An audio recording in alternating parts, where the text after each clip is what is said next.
Today's our topic is Gauss law and application of Gauss law. Clear?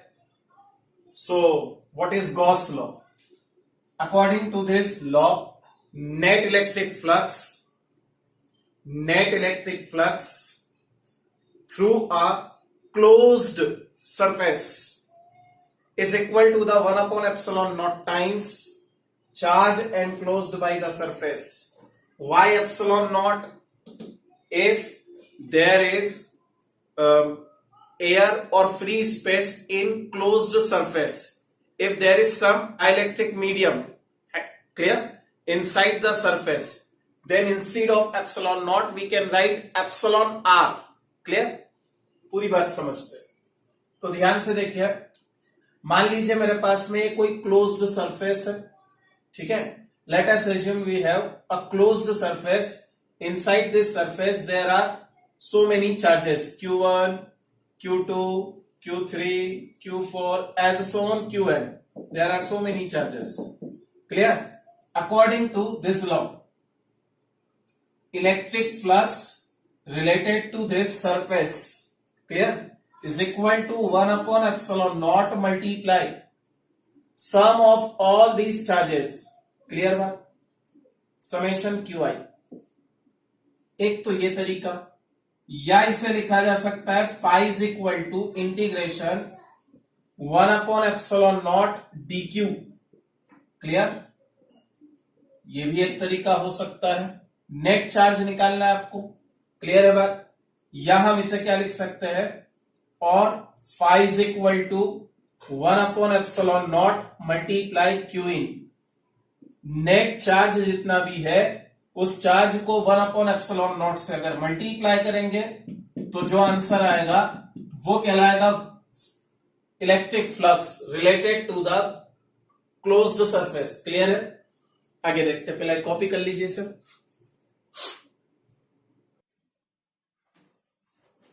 तो चलिए कुछ examples देखते हैं गॉसेस लॉ के. पहला एग्जांपल है, अगर मान लीजिए मेरे पास में एक स्फीयर है और इस स्फीयर के अंदर 10 मिली कूलम चार्ज है, तो नेट इलेक्ट्रिक फ्लक्स कितना होगा? Phi is equal to 1 upon epsilon naught multiply Q in. Clear? Then phi is equal to 1 upon 4 pi epsilon naught multiply 4 pi multiply Q in. लिख सकते बेटा ऐसा इसलिए लिखा ताकि इसे आसानी से 9 मल्टीप्लाई 10 पावर 9 लिखा जा सके. 4 pi as it is multiply, instead of Q in we can write 10 multiply 10 power minus 3. देखिए यहां पर मिली कूलम है, 1 मिली कूलम कितना होता है बेटा? 10 पावर माइनस 3 कूलम. क्लियर? तो आंसर क्या आएगा बेटा? 9 4 36 पाई मल्टीप्लाई 10 पावर माइनस 2 और ये 9 7, that is 3.6 pi multiply 10 power 8 newton metre square पर कूलम. है ना? यही होती है ना यूनिट. ये नेट फ्लक्स आ गया, कॉपी कर लीजिए. और भी क्वेश्चंस देखेंगे. Look at the board. There are two charges plus 10 millicoulomb minus 5 millicoulomb inside a closed surface. We have to calculate electric flux linked with this surface. Then what is the net charge inside the surface? Q in is equal to 10 minus 5 millicoulomb है, 10 power minus 3 दोनों का common लेकर लिख दिया. 5 multiply 10 power minus 3 coulomb. ये तो हमारे पास में नेट चार्ज आ गया. इसके पहले वाली जो प्रोसेस थी वो वापस से लगा दीजिए. 1 अपॉन एप्सिलॉन नॉट को 1 अपॉन 4 पाई एप्सिलॉन नॉट, 4 पाई का ऊपर नीचे मल्टीप्लाई कर दिया. 5 मल्टीप्लाई 10 पावर माइनस 3 सॉल्व कर लीजिए. 9 मल्टीप्लाई 10 पावर 9 मल्टीप्लाई 4 5 20 पाई मल्टीप्लाई 10 पावर माइनस 3 और सॉल्व कीजिए. 18 मल्टीप्लाई 18 पाई मल्टीप्लाई 10 पावर, ये 10 हो गया माइनस 3 धरा, कितना आया बेटा? 7. क्या लिख सकते हैं इसको? 1.8 pi multiply 10 power 8 newton metre square पर कूलम. क्लियर है बात? ये सिंपल से 2 क्वेश्चन हो गए, कॉपी कर लीजिए. देखिए बहुत सिंपल सा क्वेश्चन है, इस तरह का क्वेश्चन एग्जाम में आया हुआ भी है, शायद 2012 के पेपर में आया था, ये बोर्ड की बात कर रहा हूं मैं। तो ध्यान से देखिए, यहां पर दो चार्ज है Q1 Q2। Q1 charge inside the surface S1 है और Q2 charge inside the surface S2, और S1 के बाहर और S2 के बीच में जो गैप है उसमें है। ठीक है, कॉन्सेंट्रिक स्फीयर से दो। क्या दे रखा है, Q1:Q2 रेशो दे रखा है 1:2। कैलकुलेट Φ1:Φ2। इससे निकलने वाला नेट फ्लक्स, इससे निकलने वाला नेट फ्लक्स, दोनों का रेशो हमें निकालना है। बहुत सिंपल तरीके से इसे सॉल्व किया जा सकता है, आइए समझने की कोशिश करते हैं। Net electric flux related to surface S1। अगर मैं सरफेस S1 से निकालूंगा तो बेटा क्या निकलेगा, Φ1 = 1/ε0 डॉट Q1। क्लियर है बात? कहां से आया बेटा ये, गॉस लॉ। अभी हमने पढ़ा गॉस लॉ क्या होता है। ठीक है बेटा, इसी तरीके से सोचिए, Φ2 क्या आएगा, 1/ε0 multiply total charge inside the surface S2। तो S2 सरफेस के अंदर S1 सरफेस है, इसका मतलब S2 सरफेस में दो चार्ज है, Q1 और Q2। तो क्या लिखेंगे बेटा यहां पर, Q1 प्लस Q2। तो Φ2 = कितना आएगा, देखिए ध्यान दीजिए, 1/ε0। ध्यान से देखिए, यहां से अगर मैं Q2 की वैल्यू निकालू, क्या दे रखा है, Q1/Q2 = 1/2। 2 को इधर मल्टीप्लाई कर दीजिए, 2Q1 = Q2, ये रिलेशन आ रहा है। इसका मतलब मैं यहां क्या लिख सकता हूं, Q1 प्लस Q2 की जगह पर लिखेंगे 2Q1। देखिए रिजल्ट क्या आएगा, Φ2 = 1/ε0 मल्टीप्लाई 3Q1। ये इक्वेशन नंबर 2। इन दोनों इक्वेशन को डिवाइड कर दीजिए, बस आ गया आंसर। कैसे सॉल्व करेंगे, इन दोनों को डिवाइड करना है, रेशो ही तो निकालना है। देखिए ध्यान दीजिए, equation 1 divided by equation 2, we get what, we get Φ1/Φ2 = 1/ε0 1/ε0 cancel, Q1/Q2 cancel, Q1 और Q1 कैंसल हो जाएगा, 1/3 बचेगा। ये आंसर है। आया समझ में, कॉपी कर लीजिए।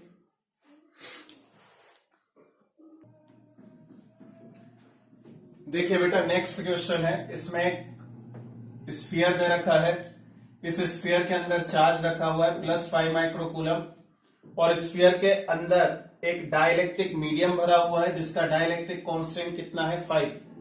हमें कैलकुलेट करना है कि नेट फ्लक्स कितना रिलेट होगा इस सिस्टम से। तो आइए कैलकुलेट करते हैं। देखिए फॉर्मूला क्या बनेगा, Φ = 1/εr डॉट Qin। εr क्यों, because here instead of air there is some dielectric medium. अब जब डाइलेक्ट्रिक मीडियम है तो हम एप्सिलॉन नॉट को किससे रिप्लेस करेंगे, एप्सिलॉन आर से। एप्सिलॉन आर जो होता है वो किसके इक्वल होता है बेटा, K times of epsilon naught. Are you getting? ध्यान से देखिए, Φ = 1/εr की जगह पर हम लिखेंगे K डॉट एप्सिलॉन नॉट, मतलब 5/ε0 मल्टीप्लाई Qin की जगह लिखेंगे 5 × 10⁻⁻⁶। अब ध्यान दीजिए, यहां पर आएगा 1/4πε0, 5 से 5 कैंसिल हो गया, मल्टीप्लाई 4π × 10⁻⁻⁶। सॉल्व कर लीजिए इसे, 9 × 10⁻9 इंस्टीड ऑफ 1/4πε0 बच्चों, तो मल्टीप्लाई 4π × 10⁻⁻⁶। 9 4 36, π × 10⁻3। सॉल्व कीजिए, 3.6 π × 10⁻2 न्यूटन मीटर स्क्वायर पर कूलम। क्लियर है, कॉपी कर लीजिए।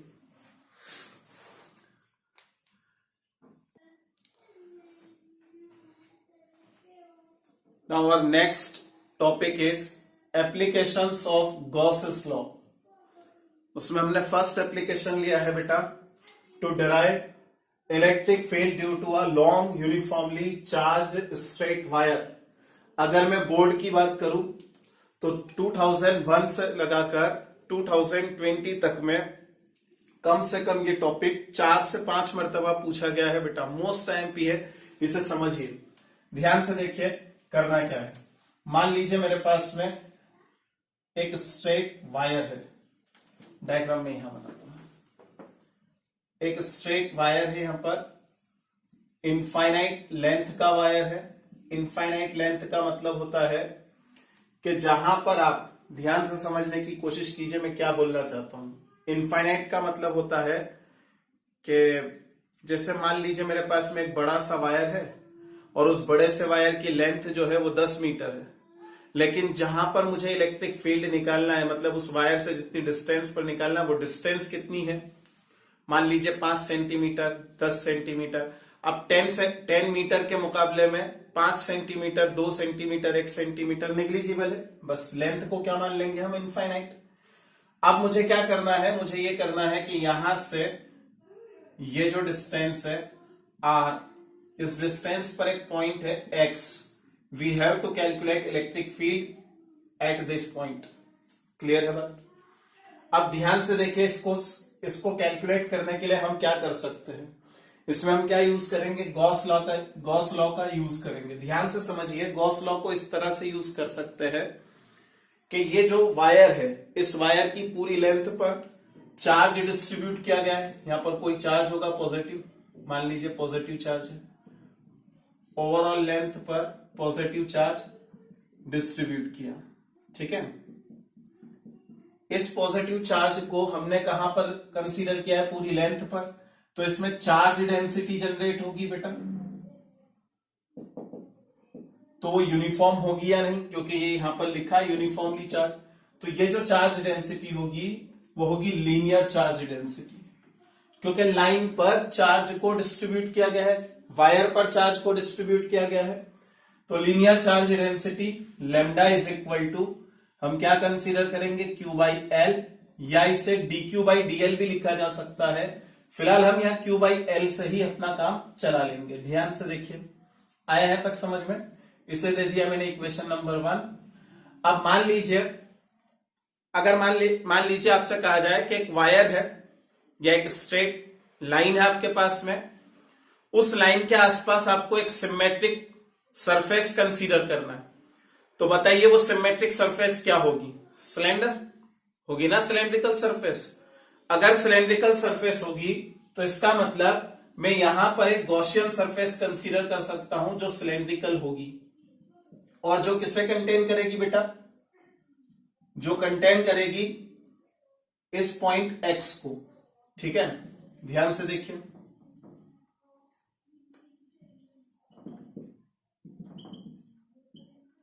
इस तरह से ये गॉसियन सरफेस बन गई। लेट अ गॉसियन सरफेस, एक गॉसियन सरफेस बनाई। कैसी गॉसियन सरफेस, सिमेट्रिक सरफेस होनी चाहिए। तो अब ये लाइन के सिमेट्रिक क्या होगा, cylindrical surface, cylindrical surface. Clear है ना बात? अब देखिए, आपके पास में इलेक्ट्रिक फील्ड निकालने के, इलेक्ट्रिक फ्लक्स निकालने के लिए, इस सरफेस से इलेक्ट्रिक फ्लक्स निकालने के लिए दो तरीके हैं। पहला तरीका हमने डेफिनेशन में पढ़ा था, जो लास्ट वीडियो लेक्चर में मैंने आपको सिखाया था। जिसने वो वीडियो लेक्चर नहीं देखा है, आई बटन पर क्लिक करके जा सकता है, ठीक है। और दूसरा हमने अभी देखा है कि गॉस लॉ क्या होता है। दोनों तरीके से निकालेंगे इलेक्ट्रिक फ्लक्स, और उस इलेक्ट्रिक फ्लक्स को क्या कर देंगे, दोनों को इक्वल बता देंगे, क्योंकि सरफेस तो एक ही है। तो गॉसियन सरफेस अगर एक है तो इलेक्ट्रिक फ्लक्स भी सेम आना है। बस इसी को सॉल्व कर लेंगे आगे। ध्यान से देखिए क्या करना है। Net electric flux linked with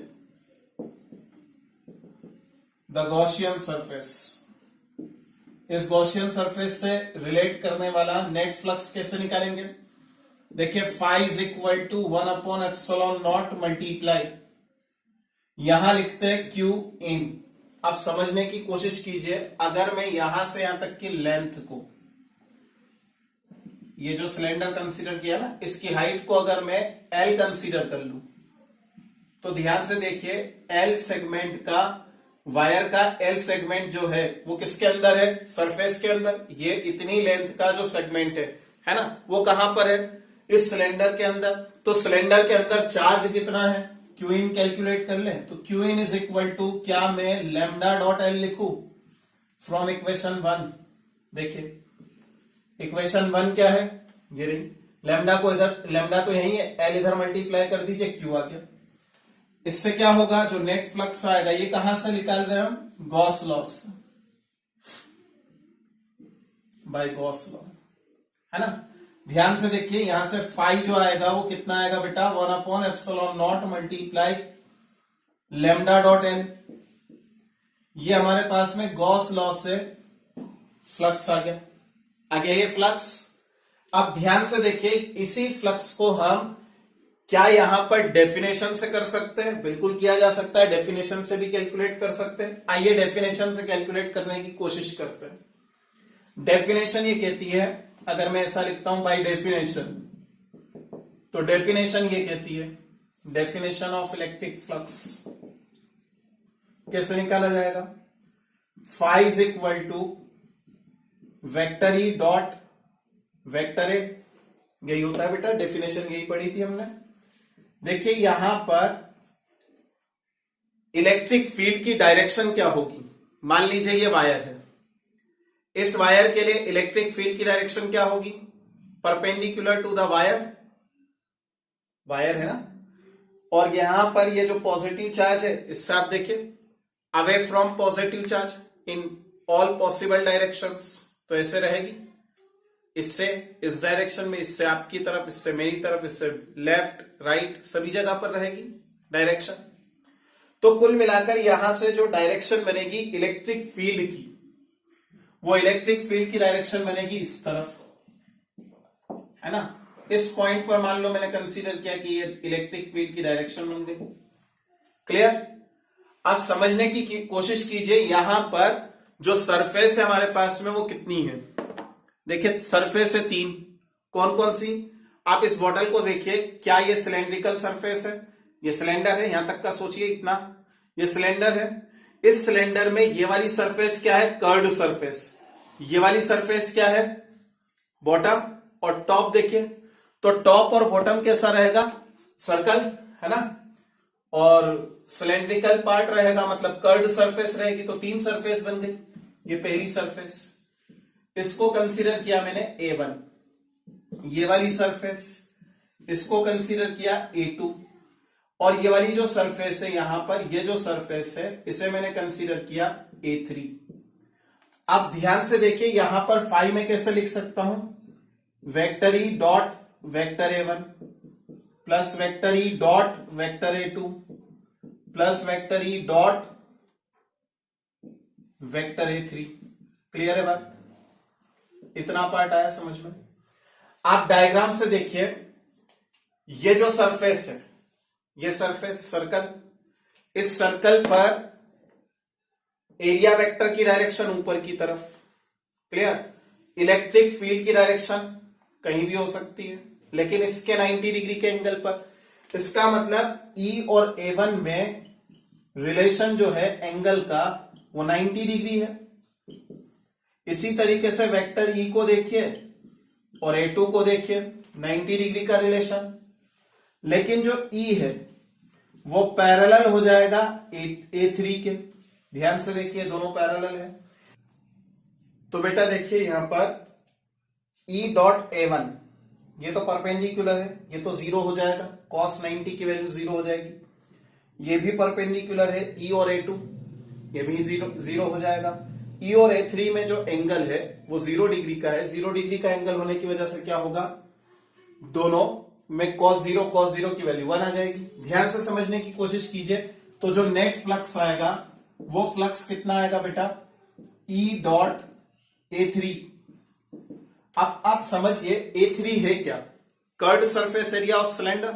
बताइए curved surface area of cylinder क्या होता है, phi is equal to E dot 2 pi RL, ये कर्व्ड सरफेस एरिया। ये इक्वेशन नंबर हमारे पास में आ गई 3। इक्वेशन 2 पहले से आ गई थी, इक्वेशन 3 भी आ गई। इन दोनों ही इक्वेशन को हम क्या करेंगे, सॉल्व करेंगे। दोनों ही एक ही सिलेंडर से रिलेट करने वाला फ्लक्स है, एक ही सिलेंडर से निकलने वाला फ्लक्स है, तो नेट फ्लक्स दोनों का इक्वल है ना। Since equation 1 is equal to equation 2, तो दोनों इक्वेशन को इक्वल बता दीजिए। देखिए ध्यान दीजिए, E dot 2 pi r l और इक्वल में क्या आएगा, lambda l divided by epsilon naught. एक एल से एक एल कट गया, देखिए क्या बचा, E is equal to lambda divided by 2 pi r epsilon naught. This is the net electric field due to this wire. याद रखिए ये वायर कैसा है, इनफाइनाइट लेंथ का। अगर वायर फाइनाइट लेंथ का आ जाए तो मतलब यहां से यहां तक की लेंथ होती तो क्या डेरिवेशन यही होता, कैलकुलेशन यही करते? नहीं, उसके लिए कुछ नया सोचेंगे। उसके लिए मैं अगला जो वीडियो बनाऊंगा वो कॉम्पिटिटिव लेवल में जाता है, मैं उसका पूरा एक अलग से टॉपिक पढ़ाऊंगा जिसमें अलग अलग कॉन्फ़िगरेशन में इलेक्ट्रिक फ्लक्स कैसे कैलकुलेट करते, फील्ड कैसे कैलकुलेट करते, उस पर चर्चा करेंगे। ठीक है,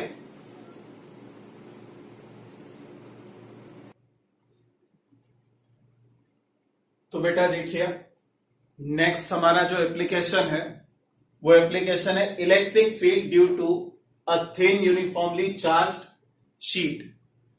यहां पर जो चार्ज्ड शीट है वो बहुत बड़ी है, पहली बात, पतली है और यूनिफॉर्म चार्ज डिस्ट्रीब्यूशन है। क्लियर है बात? तो ध्यान से देखिए, किसी भी शेप की, किसी भी तरीके की आप यूनिफॉर्म शीट कंसीडर कर सकते हैं। मैंने जो कंसीडर की है वो एक रेक्टेंगुलर बड़ी सी शीट है ना। रेक्टेंगुलर शीट ले ली, मान लीजिए ये रेक्टेंगुलर शीट है, ठीक है, और इस रेक्टेंगुलर शीट को ऐसे रखा गया है। ये रेक्टेंगुलर शीट ऐसे रखी हुई है। इस पर चार्ज डेंसिटी कंसीडर करना है। मान लीजिए मैंने प्लस चार्ज इसको दे दिया, ये पूरी शीट पर जो चार्ज है वो प्लस चार्ज है, पॉजिटिव चार्ज। क्लियर है? अब पॉजिटिव चार्ज है तो चार्ज डेंसिटी यहां पर क्या वायर में जैसे ली थी, स्ट्रेट वायर में लीनियर है? लीनियर तो नहीं है। देखो चार्ज का डिस्ट्रीब्यूशन कहां होगा, इस पूरी सरफेस पर। जब इस पूरी सरफेस पर होगा तो यहां पर चार्ज डेंसिटी कौन सी होगी, यूनिफॉर्म सरफेस चार्ज डेंसिटी। तो चार्ज डेंसिटी यहां पर कैसी रहेगी बेटा, यहां जो चार्ज डेंसिटी रहेगी उसे हम रिप्रेजेंट करेंगे सिग्मा। क्या पढ़ेंगे इसे, sigma. Sigma is equal to q upon area of sheet, equation number 1। याद रखिए इसे। अब हमें क्या करना है, हमें यह करना है कि इस शीट के किसी पॉइंट से यहां पर आर डिस्टेंस पर कोई पॉइंट एक्स मैंने कंसीडर किया। इस पॉइंट एक्स पर मुझे इलेक्ट्रिक फील्ड इंटेंसिटी कैलकुलेट करना है। इस इलेक्ट्रिक फील्ड इंटेंसिटी को कैसे कैलकुलेट किया जा सकता है समझने की कोशिश करते हैं। ध्यान से देखिए, यहां भी अगर मैं, ये पॉइंट एक्स है, कितनी डिस्टेंस पर है ये पॉइंट एक्स, आर डिस्टेंस पर। कितनी रहेगी यहां पर इलेक्ट्रिक फील्ड इंटेंसिटी, मान लीजिए वेक्टर ई। अब सोचिए अगर मैं यहां से, ये डिस्टेंस आर है ना, इसी को आगे बढ़ाकर यहां पर अगर मैं आर डिस्टेंस पर पॉइंट वाई कंसीडर कर लूं तो क्या ये एक स्ट्रेट लाइन बन गई। अब सोचिए ये चूंकि प्लेट से जितनी डिस्टेंस राइट में है उतनी डिस्टेंस लेफ्ट में है, तो जितना इलेक्ट्रिक फील्ड इस पॉइंट एक्स पर डेवलप होगा क्या उतना ही इलेक्ट्रिक फील्ड पॉइंट वाई पर डेवलप होगा। यस, इतना ही इलेक्ट्रिक फील्ड यहां पर डेवलप हो गया। आप समझने की कोशिश कीजिए, अगर मैं इसे लाइन कंसीडर करूं तो इस लाइन के आसपास अगर सिमेट्रिक सरफेस बनाऊं तो सरफेस कैसी होगी, अभी हमने पढ़ा कैसी रहेगी वो सरफेस, बिल्कुल सही, एक सिलेंडर होगा। अब मैं यहां पर एक सिलेंडर कंसीडर कर लेता हूं इसके आसपास, जिसकी रेडियस कितनी है, इसकी रेडियस है, कंसीडर कर रहा हूं आर, इसकी रेडियस सॉरी ए, आर तो यहां पर है, और यहां पर भी मैंने इतना बड़ा एक सिलेंडर कंसीडर कर लिया, ठीक है बेटा। अब इस सिलेंडर में गॉसियन सरफेस है, तो इस गॉसियन सरफेस से क्या निकाल लेंगे बेटा, इलेक्ट्रिक फ्लक्स निकालेंगे, और उस इलेक्ट्रिक फ्लक्स को बाय डेफिनेशन निकालेंगे, दोनों को इक्वल बताएंगे, सॉल्व करके आंसर लिख देंगे, ठीक है ना। चलिए सॉल्व शुरू करते हैं। अब गॉसियन सरफेस यहां पर कैसे क्या कंसीडर कर ली बेटा, एक्स वाई को लेट, गॉसियन सरफेस क्या है, let a cylinder with axis, cylinder की एक्सीस क्या कंसीडर की हमने, x y, clear, as a Gaussian surface, इसको ही हमने गॉसियन सरफेस कंसीडर कर लिया। इस गॉसियन सरफेस से जो नेट इलेक्ट्रिक फ्लक्स निकलेगा उसे हम कैलकुलेट करते हैं बाय गॉस लॉ। तो बाय गॉस लॉ देखिए यहां पर क्या आएगा, गॉस लॉ क्या कहता है, phi is equal to 1/ε0 multiply, ये कहां से फ्लक्स निकलेगा, इस पूरी सरफेस से flux, phi is equal to 1/ε0 multiply, देखिए कितना आएगा, क्यू इन, क्यू इन की जगह पर देखो यहां से कितना लिखेंगे, q in is equal to sigma dot area. देखिए कौन सा एरिया, पूरी शीट का एरिया थोड़ी ना लेंगे, इस सरफेस के अंदर कितना पार्ट इंटरसेक्शन हो रहा है, मैं समझाने की कोशिश करता हूं और समझिए। मान लीजिए ये यहां पर इतने पार्ट में एक सिलेंडर यहां है और इतने ही पार्ट में सिलेंडर यहां है, तो ये पूरी शीट थी, लेकिन यहां पर मेरे पास में कितना सरफेस आ रही है, बस इतनी, तो बस इसका जो एरिया बन रहा है ये एरिया मैं लिख सकता हूं यहां पर, बात समझ में आ रही है, पूरी शीट का एरिया नहीं, ये पूरी शीट है, इस पूरी शीट में सिर्फ ओवर कहां से कट रहा है पार्ट, सिलेंडर कितने पार्ट में है, देखिए इतने पार्ट में ही है, बाकी तो फ्री है ना, तो बस जो सिलेंडर के अंदर वाला पार्ट है उतने एरिया को हम कैलकुलेट करेंगे। वो एरिया कैसे कैलकुलेट करेंगे, देखिए यहां पर ए है, रेडियस क्या है, ए है, तो सिग्मा डॉट क्या लिखेंगे यहां पर, पाई ए स्क्वायर, इसको यहां पर चिपका दो, देखो फ्लक्स कितना है, phi is equal to 1/ε0 multiply sigma dot pi R pi A square, ये इक्वेशन नंबर 1 आ गई। अब हम क्या करेंगे, इस इक्वेशन 1 में ये जो वैल्यू आई है आप कैसे निकालेंगे, कैसे कैलकुलेट करेंगे, डेफिनेशन से, तो आइए डेफिनेशन से कैलकुलेट करते हैं। बाय डेफिनेशन अगर मैं नेट इलेक्ट्रिक फ्लक्स निकालूं, नेट इलेक्ट्रिक फ्लक्स, तो कितना निकलेगा बेटा, phi is equal to vector E dot, अब ध्यान से देखें A1 कहां है, A2 कहां है और A3 कहां है, समझने की कोशिश कीजिए, ये है A1, ये है A2, अब ध्यान से देखिए यहां पर कर्ड सरफेस एरिया, ये है A3, क्लियर, सिलेंडर में 3 एरिया रहेंगे, लेफ्ट हैंड, राइट हैंड और एक कर्ड सरफेस, तो कर्ड सरफेस एरिया को, तो यहां क्या लिखेंगे, देखिए ध्यान दीजिए, phi is equal to E dot A1 plus E dot A2 plus E dot A3, clear. अब इस इक्वेशन में आप बोर्ड पर देखिए E1 जो इलेक्ट्रिक फील्ड E है और A1 में रिलेशन अगर आप देखेंगे तो 0 डिग्री का एंगल बन रहा है, इसका मतलब यहां cos 0 की वैल्यू 1 हो जाएगी। यहां पर देखिए E डॉट A2 यानी E और A2 दोनों पैरेलल है, 0 डिग्री का एंगल बन रहा है, cos 0 मतलब 1। E डॉट A3 ये कर्ड सरफेस एरिया, इस कर्ड सरफेस एरिया में इलेक्ट्रिक फील्ड इस डायरेक्शन में, एरिया की डायरेक्शन क्या रहेगी, इस तरह से कहीं भी हो सकती है, बात समझ में आ रही है। आज समझने की कोशिश कीजिए, अगर ये डायरेक्शन है किसकी, इलेक्ट्रिक फील्ड की, तो ये डायरेक्शन रहेगी किसकी, ये जो उंगलियां है मेरी आप देखिए, ये डायरेक्शन रहेगी किसकी, एरिया वेक्टर की, कर्ड सरफेस एरिया है ना, तो एक्सिस से परपेंडिकुलरली आउटवर्ड, क्लियर है बात। तो यहां पर जो नेट इलेक्ट्रिक फ्लक्स आएगा वो कितना आएगा, देखो मैं ऊपर लिख कर बता रहा हूं, ध्यान से देखिए, phi is equal to E dot A, ये ई एज इट इज, चूंकि यहां और यहां पर मैग्नीट्यूड इक्वल है इसलिए मैंने ई लिखा, A1 plus E dot A2 और 3 के लिए तो 0 आ जाएगा, E डॉट A3 वो तो 0 हो गया। तो फ्लक्स कितना आ गया बेटा, E dot instead of A1 we can write pi A square plus E dot pi A square.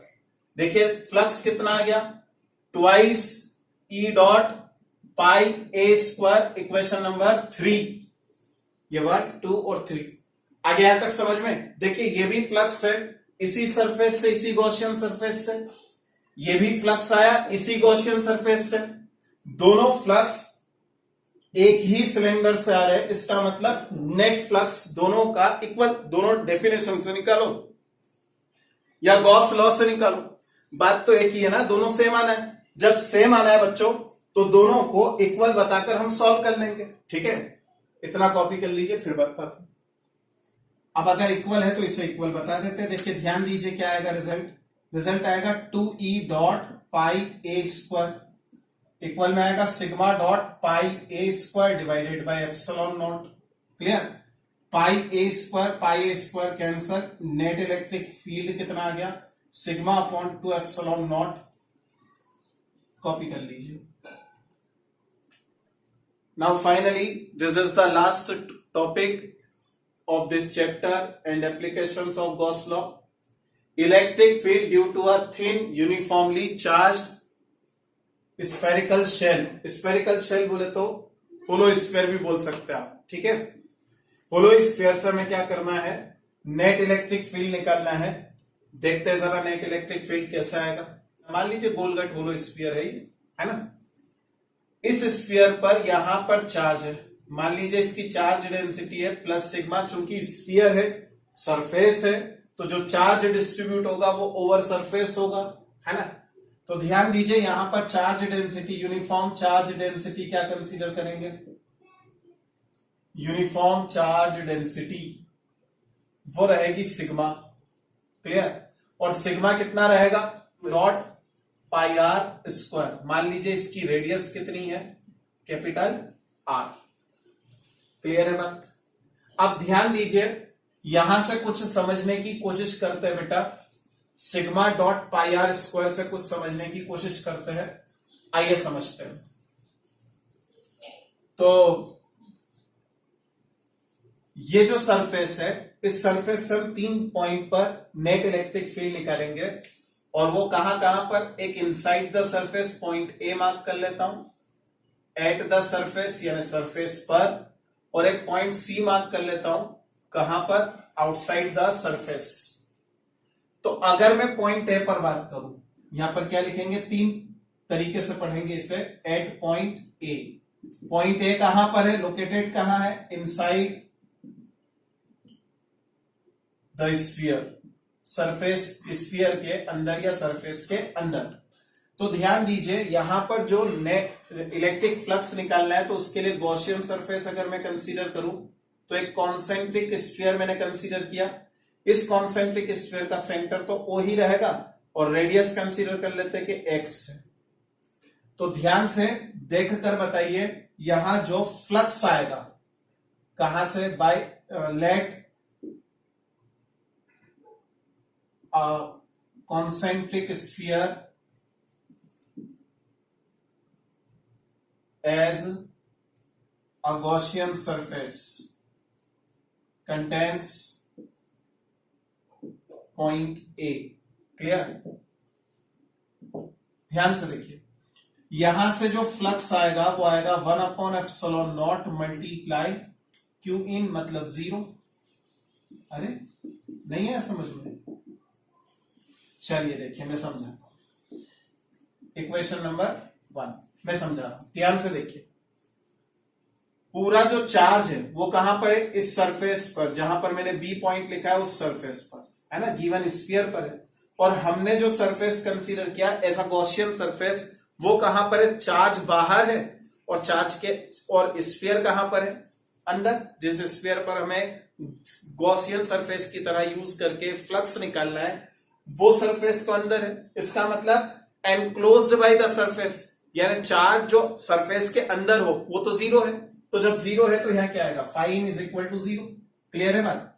अब ध्यान दीजिए, यहां इस बी पॉइंट पर नेट फ्लक्स निकालते हैं, तो कैसे, सॉरी ए पॉइंट पर ही नेट फ्लक्स किससे निकालेंगे, जब फ्लक्स जीरो हो गया। तो जाहिर सी बात है कि ई डॉट ए जो निकालते हैं हम, ई डॉट ए है ना, वेक्टर ई डॉट वेक्टर ए, वो भी जीरो हो जाएगा। अरे भाई फ्लक्स अगर जीरो हो गया तो ये फ्लक्स इस डेफिनेशन से भी तो निकलेगा, डेफिनेशन अगर लगाएंगे तो ये भी जीरो हो जाएगा। क्या एरिया जीरो है इस सरफेस का, नहीं, एरिया तो जीरो नहीं है, तो इसका मतलब क्या हुआ, inside the surface net electric field is zero. Clear है बात, आ गया है तक समझ में। देखिए समझिए, फ्लक्स की डेफिनेशन होती है vector E dot vector A. अब जब ए जीरो के इक्वल नहीं और फ्लक्स तो जीरो के इक्वल है, फ्लक्स जीरो के इक्वल है, तो ई डॉट ए जीरो के इक्वल, ए जीरो हो नहीं सकता है, पाई एक्स 4 पाई एक्स स्क्वायर, वो तो जीरो के इक्वल नहीं है, तो बचा क्या, ई इन इज इक्वल टू जीरो, यानी इनसाइड द सरफेस जो फ्लक्स रहेगा वो जीरो। क्लियर है बात। आइए अब हम बात करेंगे किस पर, एट पॉइंट बी। अगर मैं पॉइंट बी पर बात करूंगा तो at surface of the charge sphere, charge sphere की सरफेस पर जितना भी चार्ज है, इसी को गॉसियन सरफेस बनाना है, तो जितना भी चार्ज है उसे कहां पर कंसीडर करेंगे हम, सेंटर पर। जब सेंटर पर कंसीडर करेंगे तो यहां पर फाई नॉट इक्वल टू कितना आएगा, 1/ε0 मल्टीप्लाई क्यू। अब क्यू को कैसे लिख सकते बेटा, 1/ε0 मल्टीप्लाई क्यू को लिखा जा सकता है 4 पाई आर स्क्वायर, यहां पर 4 पाई आर स्क्वायर आएगा, 4 pi are square dot sigma, ये फाई नॉट आ गया। क्लियर, तो फाई नॉट कितना आ गया, 1/ε0 dot 4 pi are square dot sigma. Clear है बात। आप ध्यान से समझने की कोशिश कीजिए, ये तो हो गई हमारे पास में इक्वेशन नंबर, नहीं इसे यहीं छोड़ दीजिए, आगे यहां तक समझ में। ये कैसे आया, गॉस लॉ, गॉस कैसे निकालेंगे डेफिनेशन से, देखिए समझने की कोशिश कीजिए। By definition phi naught equal to कितना आएगा, E vector E dot vector A. अब बताइए यहां पर ये जो सरफेस है इसका एरिया ही तो लिखना है हमें, ई डॉट। अब चूंकि देखिए यहां पर इलेक्ट्रिक फील्ड की डायरेक्शन देखिए, इलेक्ट्रिक फील्ड की डायरेक्शन भी यही, हर पॉसिबल डायरेक्शन में, और एरिया वेक्टर की डायरेक्शन भी रेडियली आउटवर्ड। जब एरिया वेक्टर भी रेडियली आउटवर्ड, इलेक्ट्रिक फील्ड की डायरेक्शन भी रेडियली आउटवर्ड, तो दोनों तो एक दूसरे के साथ 0 डिग्री के एंगल पर, 0 डिग्री के एंगल पर। इसका मतलब ई डॉट ए लिखेंगे, cos 0 की वैल्यू 1 हो जाएगी, ई नॉट है ना, डॉट ए कितना है यहां पर, इस पूरी सरफेस का एरिया 4 पाई आर स्क्वायर, ये फाई नॉट आ गया।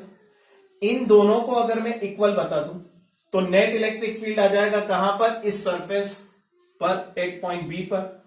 तो पॉइंट बी पर इलेक्ट्रिक फील्ड कैलकुलेट कर लेते हैं, कैसे निकालेंगे, E naught dot 4 pi are square is equal to, इसको और इसको इक्वल बताओ, है ना, इक्वल में आएगा sigma upon epsilon naught dot 4 pi are square, 4 pi are square से 4 pi are square cancel, E naught equal to sigma upon epsilon naught, this is the net electric field.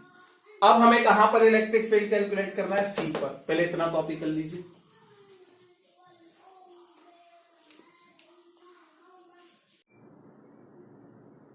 Now look at the board. अगर point सी से हमें net electric flux या electric field calculate करना है, तो point सी को contain करता हुआ एक गॉसियन सरफेस कंसीडर करेंगे, जो कैसा होगा, स्फेरिकल, है ना, ये स्फेरिकल गॉसियन सरफेस हमने कंसीडर किया।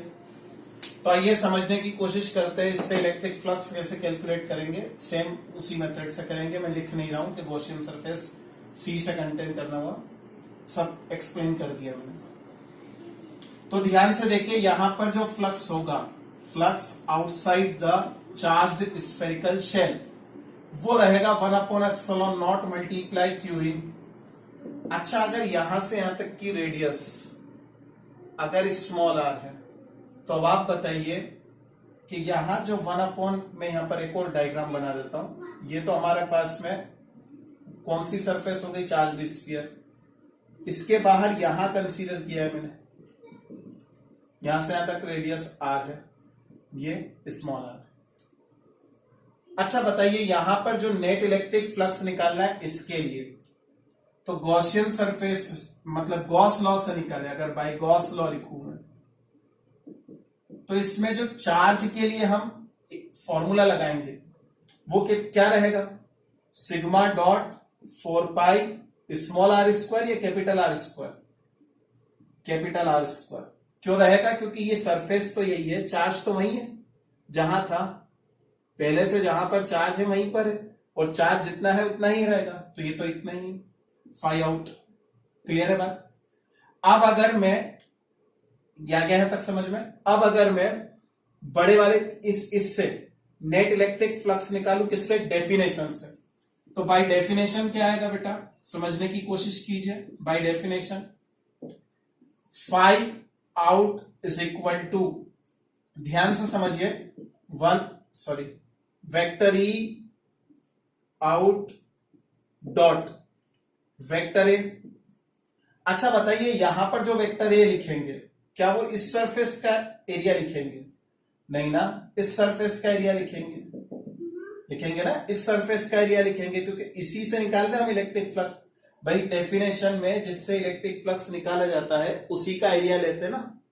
आप जाइए पिछले वीडियो में, ठीक है ना। तो phi out is equal to कितना लिखेंगे बेटा? E out as it is dot, ये आउट मतलब क्या? Outside the surface, charge sphere के बाहर, इसलिए मैं सब्सक्रिप्ट लगा रहा हूं out. E out is dot area किसका?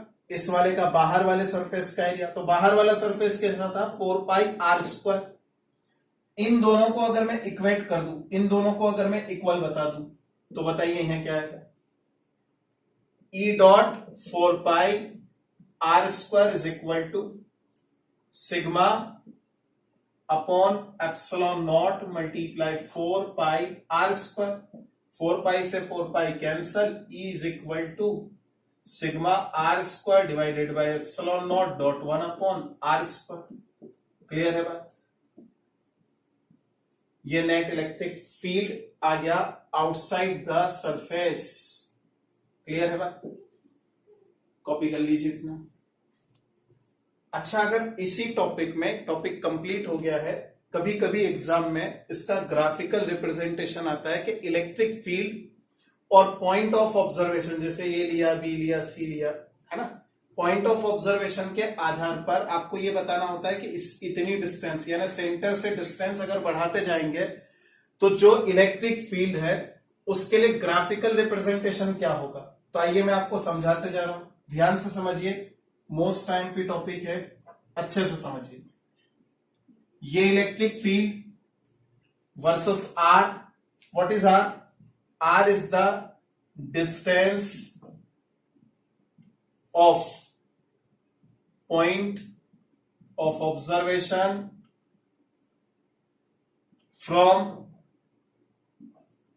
Centre of charged spherical shell. Clear है बात? चलिए ग्राफिकल रिप्रेजेंटेशन को समझने की कोशिश करते हैं। आप थोड़ा सा रिवाइंड करके देख सकते हैं वीडियो को। इनसाइड द सरफेस हमने इलेक्ट्रिक फील्ड कितना निकाला? 0। मान लीजिए ये चार्ज्ड सरफेस, ये जो स्फीयर है, ये स्फीयर का सेंटर है। सेंटर से जैसे जैसे आगे बढ़ते जाएंगे तो ये जो पॉइंट आएगा ये रिप्रेजेंट कर रहा है small are equal to capital r, मतलब सरफेस पर आ गए हो। और अगर सरफेस के अंदर आ जाएंगे तो यहां पर ये वाला पार्ट जो रिप्रेजेंट करेगा वो small R less than capital are. इस small are equal to R के बाद अगर हम आगे बढ़ेंगे, इसका मतलब हम बाहर आ गए। बाहर आ गए तो कैपिटल आर छोटा हो गया, स्मॉल आर बड़ा हो गया। इसका मतलब लिखेंगे small r is greater than capital are. इस पूरे के लिए अगर मैं इलेक्ट्रिक फील्ड को रिप्रेजेंट करूं इस ग्राफ पर, तो देखिए स्मॉल आर से, स्मॉल आर जब कैपिटल आर से छोटा है, यानी ये वाली डिस्टेंस जब रेडियस से छोटी है, मतलब inside the surface net electric field कितना है बेटा? 0। तो ये नेट इलेक्ट्रिक फील्ड 0 इस वाली एक्सिस पर बढ़ेगा ही नहीं। अचानक से कैपिटल आर पर कैसा हो जाता है मैक्सिमम। आप थोड़ा सा रिवाइंड करके देख सकते हैं वीडियो को।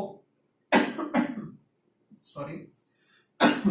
यहां पर नेट इलेक्ट्रिक फील्ड हमने कितना देखा था, E naught equal to sigma upon epsilon naught. और यहां के बाद जब हमने इलेक्ट्रिक फील्ड को देखा तो वो डिक्रीजिंग ऑर्डर का था। क्यों था मैं आपको समझाता हूं। ऐसा इसलिए हुआ क्योंकि यहां पर जो इलेक्ट्रिक फील्ड था वो आउटसाइड था, और आउटसाइड के लिए अभी हमने एक कैलकुलेशन किया। वो कैलकुलेशन क्या कहता है, सिग्मा अपॉन एप्सिलॉन नॉट, और यहां आर स्क्वायर भी था और डॉट 1 अपॉन आर स्क्वायर। यानी आर की वैल्यू, यानी स्मॉल आर की वैल्यू जैसे जैसे बढ़ती जाती है कैपिटल आर के बाद, वैसे वैसे ई आउट, आउटसाइड द सरफेस, जो इलेक्ट्रिक फील्ड होता है वो डिक्रीज होता है। तो पहले यहां पर मैक्सिमम था, डिक्रीजिंग ऑर्डर में रहेगा 1 अपॉन आर स्क्वायर के साथ में ई आउट का रिलेशन इनवर्स है। आर बढ़ेगा, ई आउट कम होगा। क्लियर है बात? कॉपी कर लीजिए। तो स्टूडेंट्स, ये हमारा फर्स्ट चैप्टर जो एनसीईआरटी बुक में है वो पार्ट कंप्लीट हो जाता है यहां तक। अब नेक्स्ट वीडियो से हम सेकंड पार्ट यानी सेकंड चैप्टर की तरफ आगे बढ़ेंगे। ये कंटिन्यूअस 8वां लेक्चर था जिसमें हमारा ये फर्स्ट चैप्टर कंप्लीट हो गया। आप एनसीईआरटी बुक के प्रॉब्लम्स को सॉल्व कीजिए। जो भी डाउट्स आते हैं कमेंट में लिख मुझे सेंड कीजिए, मैं उस पर भी वीडियो बनाऊंगा। ठीक है, थैंक यू।